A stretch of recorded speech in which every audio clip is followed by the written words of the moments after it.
परिचय करवाया था।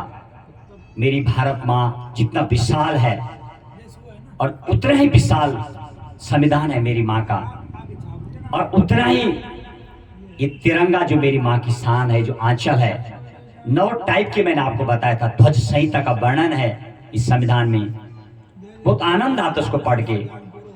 और उसमें लिखा गया 13 नियम है उसके फहराने के, और 13 नियम है इसको रखने के, और 9 टाइप के बनते तिरंगे, अपनी मर्जी से नहीं बनते। 2005 में आपको फंडामेंटल राइट यानी मौलिक अधिकार में शामिल किया गया था। पहले 2005 से पहले आप झंडा नहीं, 5 बजे धूप छिपने के बाद आप नहीं झंडा फहरा सकते थे। ये सब नियम बने हुए थे। तो एक हमारे बहुत विदेश में रहते थे, बराबर उनका आना जाना था, नवीन जिंदल हिसार के सांसद है, उन्होंने केस डाला। मैंने बताया था बहुत आसान है, जितना ऊंचा अधिकारी उतना बहुत ध्यान से सुनता है, वो 18 घंटा पढ़ के अधिकारी बनता है, उतने ही।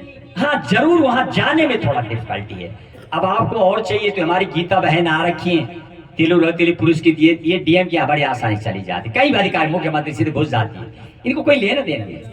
तो कई लोगों से मैंने पूछी, वो बोलते भाई ये ऐसे ना पढ़ी लिखी तो है नहीं, इनकी मर्जी जहाँ घुस जाती है तो बढ़िया है, पढ़ाई न पढ़ाई का फायदा भी है। क्या मतलब जाए कौन क्या है, हम देश के नागरिक हैं। मेरे भारत माँ का संविधान मुझे कार्ड देता है, एकल नागरिक, आपसे एकल पहचान पत्र की व्यवस्था है मेरे भारत माँ में। राज्य तो अलग जरूर है, हिमाचल, उत्तराखंड, बिहार, लेकिन कार्ड एक ही होता है, उसको बोलते एकल नागरिकता की व्यवस्था है मेरे भारत माँ की। जब आप अमेरिका में जाएंगे, ब्रिटेन में जाएंगे, तो वहां पर ये व्यवस्था नहीं, वहां पर स्टेट का अलग कार्ड बनता है। ये तो लिखा है आपके कार्ड में, एकल नागरिकता की व्यवस्था जो मेरे भारत में, वो इसलिए है, एक ही देश है, स्टेट भले अलग है। और जब आप जाएंगे जैसे कुछ देशों में बाहर, तो वहां आपके पास 2 कार्ड होते हैं, एक कार्ड तो आपको देश का होगा और एक कार्ड स्टेट का होगा, दोहरी नागरिकता उसके लिए बोलते हैं। लेकिन मेरे भारत माँ बोला एक तिरंगा, एक झंडा, एक संविधान, एक देश रहेगा।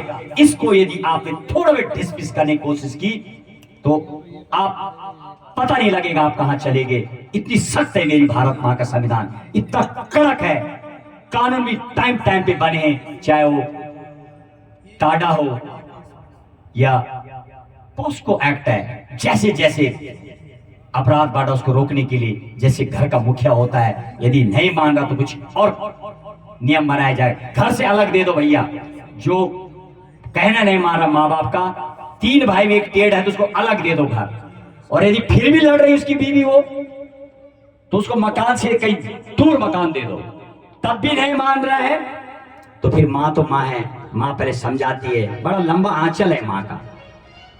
तो कई जगह पर ये होता है कि बेटा तो ठीक होता है लेकिन बहू यदि गड़बड़ है भी, और कई जगह पर साइकोलॉजिकल प्रॉब्लम भी हो सकती है, तब भी मेरी माँ उसको कहती है कि तू कुछ मत दे हमें, तू खुद से वही रहे, जो तेरा फैमिली है उसी की बात मान। फिर भी बेटा अकलमंद रहता है, वो जो सेवा करते तो करता ही है, वो तो तोड़ नहीं सकता। जहाँ माँ का आंचल तो इतना विशाल है, दिखेगा भी नहीं कि माँ का सर पे आंचल कितना लंबा है, शायद उसके आंख में पट्टी भी बन सकती है। जो माँ का और बेटी का आंचल है, ऐसे मेरे भारत माँ का तिरंगा का जो आंचल है, अद्भुत है ये। आप इसको माथे पे छोटा भी तिलक, आपने यदि तिलक भी लगा दिया 3 आकार, इस 3 कलर का, और पूरी दुनिया में भ्रमण करोगे तो पहचान ले जाओगे कि भैया ये भारतीय है। ऐसे कई हमारे रॉ एजेंसी में काम करते बाहर, तो संस्कारों में कई कान छेड़ेंगे, नाक छेड़ेंगे, कईयों को लोगों ने पकड़ा, क्योंकि और देश में ये संस्कार नहीं है, ये सिर्फ मेरी भारत माँ में है। उसने बोला तुम मार दिए जाओगे, तुम्हारा नाक छेड़ रखा है, ये किसी और धर्म में नहीं है, तुम भारत माँ की सपूत हो, बच के रहना। वो फिर निकला, संभला। ऐसे कई केस आप पढ़ेंगे कि भारत माँ का आंचल इतना लंबा है, वो सतर्क भी करती है, आपातकाल में साथ भी देती है, निश्चित। इसीलिए आपके पास आर्टिकल 32 जो आपको अधिकार दिया गया, मौलिक अधिकार का हनन, यदि आपका फोन ऐसे भी घूम गया तो आपको प्रोटेक्शन मिलता है, निश्चित मिलता है, फोन से भी मिलता है। हेल्पलाइन भी बनाई गई है महिलाओं के लिए, देखो 102 नंबर, 100 नंबर हेल्प है। कहीं ना कहीं अपराध तो आसुर तो पैदा होते रहे तब भी और आज भी और होते रहेंगे, फिर भी वो खात्मा के लिए बराबर इस संविधान में, इस भारत माँ के जो विशाल मेरी माँ की आत्मा है उसमें नियम बनाए गए हैं इंसानों को। आइए आज मैं आपको थोड़ा भाषा की ओर ले चलता हूं। कुछ आप बराबर आप देखते हैं जब कभी भाषा को लेके बहुत भाषणबाजी हर जगह सुनाई देती है और लोग लगातार ये सोचते हैं कि अंग्रेजी को देख के बड़ा खुंदक भी खाते कई लोग, लेकिन इसकी खुंदक खाने की वजह नहीं मेरे माताओं, आप खुंदक मत खाइए, इसमें खुंदक का कोई जगह नहीं है। रीजन ये है, चाय से भी खुंदक खा सकते हैं। आप चाय पीते हैं, अब कई लोग वाइन पीते हैं, तो वाइन पीने वाला तो बोले ना आज ही पिया मैंने, आज तक कभी नहीं पिया, आज ही पी रहा हूं, आज तक पिया नहीं। तो आप चाय पीते हैं तो ठीक है, इतना भी स्टिक मत करो, क्योंकि क्या है वो भैया उसकी प्राइवेसी ऑफ लाइफ है ना। हाँ कुछ उपद्रव मचा रहा तो आप एक्शन ले सकते हैं, अदरवाइज तो ऐसे ही इस भाषा को लेकर के बराबर जो छीटाकशी सुनाई देती है उसका हम आज थोड़ा आपको बताएंगे कि इसका महत्व इतना ज्यादा क्यों है। भाग 17 में राजभाषा 3-4 टाइप की भाषा आपको बताएंगे आज।